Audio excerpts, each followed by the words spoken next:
Assalamualaikum warahmatullahi wabarakatuh. Alhamdulillah. Mari kita mengambil kesempatan pada pagi ini dengan mengucap syukur kepada Allah Subhanahu Wa Taala di atas nikmat pemberian yang telah diberikan kepada kita setiap hari, diberikan nikmat kehidupan, diberikan nikmat kesihatan. Tidak lain tidak bukan untuk memastikan bahawa kita menjadi orang yang bersyukur. In syakartum la azidannakum wa in kafartum azabil sadid. Jika kamu bersyukur, maka nikmatku akan kutambah. Jika kau bersyukur, maka akan kutambah nikmat, dan kalau kau kufur, maka azabku amatlah berat. Ini prinsip syukur. Terima kasih. Setiap apa yang kita diberi di setiap hari ini, tuan-tuan, adalah untuk berterima kasih kepada Allah Subhanahu Wa Taala. Ini diberi kita daripada bangun tidur tadi. Semuanya adalah nikmat Allah Taala, pemberian Allah Taala. Maka sewajarnya kita jadi orang yang bersyukur. Kalau kita dapat banyak nikmat, kita syukur. Bukan sekadar mengucap bukan sekadar menzikirkan alhamdulillah semata-mata. Itu dah sememangnya kita ucap, tetapi nak menggunakan segala nikmat-nikmat pemberian Allah Taala itu ke jalan yang Allah Taala telah tentukan. Itulah orang yang bersyukur. Pada kesempatan pagi ini, masalah dalam page ini, saya ingin mengambil kesempatan ini kepada ibu bapa yang ada anak-anak tahfiz, atau berkeinginan untuk menghantar anak ke tahfiz. Kadang-kadang kita menyerahkan kesemuanya itu kepada anak kita. Sebenarnya kita sebagai ibu bapa, kita wajib menyediakan suasana hafazan kepada anak kita masa di rumah. Kebanyakan mereka memang di madrasah dah dilatih oleh guru, oleh mudir, oleh ustaz, dengan bi'ah suasana pengajaran, pembelajaran, makanan, tidur, bangun semasa di madrasah. Tetapi kadang-kadang ada ibu bapa yang tak perasan benda tu harus disambung semula ketika di rumah. Tapi bila di rumah tak ada, dia tengok dengan TV dia, dengan game dia, dan kita tak risau tentang solat dia, kita tak risau tentang kita tak risau tentang semua aktiviti-aktiviti yang diberikan. Ini akan membawa kepada masalah. Jadi untuk itu, ibu bapa haruslah menyediakan persiapan. Ibu bapa kena bersiap. Maknanya kalau di balik ada sembahyang berjemaah, ada waktu dia menghafal Quran, jangan dibiarkan bersama dengan TV sepenuh masanya, diberikan di Android, dibiarkan di dalam bilik dia main game. Kita tak pastikan ia berlaku pengulangan hafalan di rumah. Dan akhirnya mereka ni tidak akan ada suasana. Dan suasana mana yang paling menyeronokkan? Kalau suasana di rumah tu menyeronokkan, sebab manusia ni masuk ke benda yang seronok, dan akhirnya mereka memang tak minat balik ke madrasah lagi. Atau yang kedua, ataupun dia tidak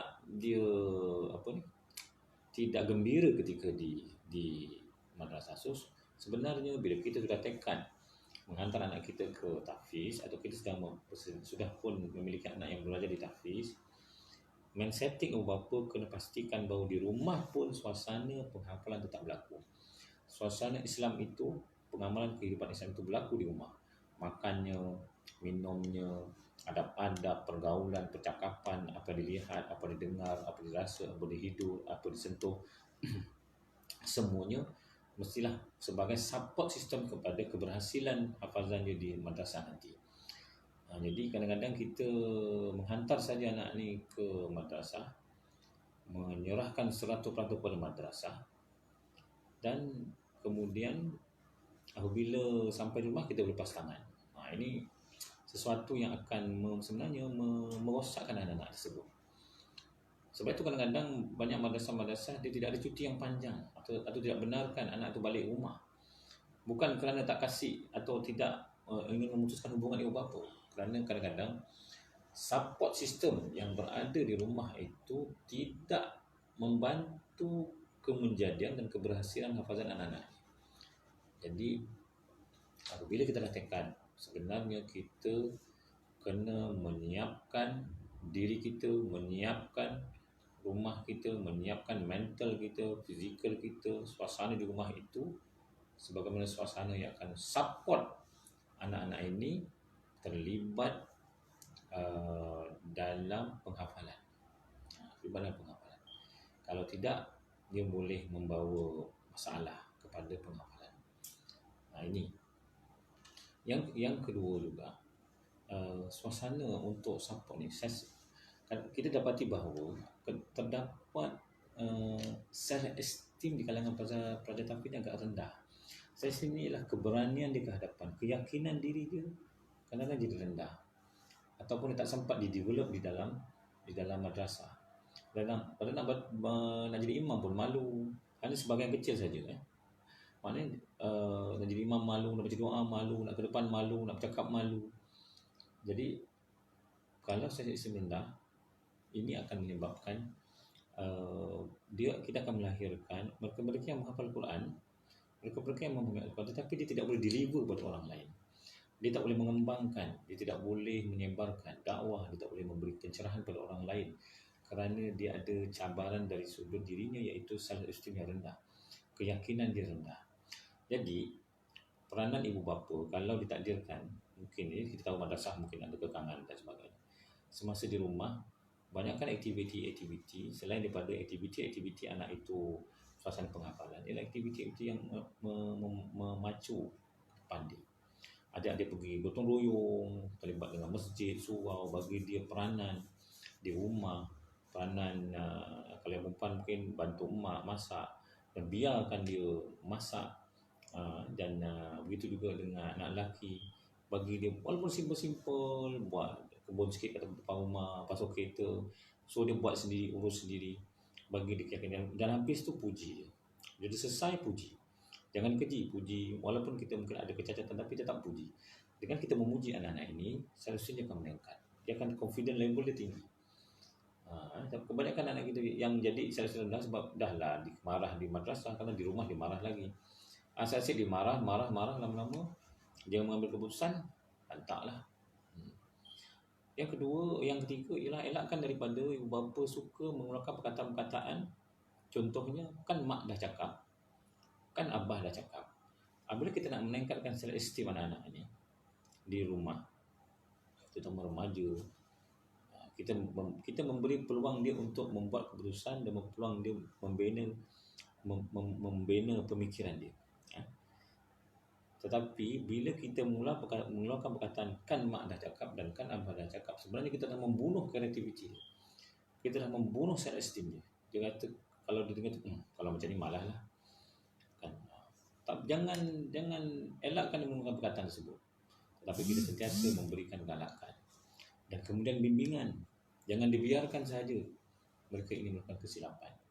Kalau kesilapan, terima anak itu buat silap. Jangan kecil hati pula dengan mak bapak, jangan kecil hati dengan anak yang buat silap. Tapi bimbing dia. Jadi akhirnya sistem dia meningkat. So, suasana di rumah itu, selain daripada menghafal di madrasah, di rumah dengan aktiviti-aktiviti hafalan, kemudian aktiviti ibu bapa memberi peranan pada anak supaya dia self tinggi, dan nanti bila dia dah hafal Al-Quran, dia boleh berinteraksi dengan masyarakat. Dia boleh ke depan dengan masyarakat. Dia berani menjadi imam di masjid. Dia berani menguruskan jenazah orang yang meninggal. Dia berani berada di depan jadi mengetuai tahlil yasin di rumah-rumah. Dia berani membaca doa ketika majlis-majlis rasmi di taman dan sebagainya. Keberanian ini akan akhirnya pandangan masyarakat terhadap belajar tahfiz ini meningkat. Bagus, tahfiz ni bagus, madrasah ni bagus. Jadi orang akan lihat keluarga sebut ada nilai tambah setelah menghantar anaknya ke tahfiz. Jadi saya doakan ibu bapa sentiasa memberikan galakan kepada anak.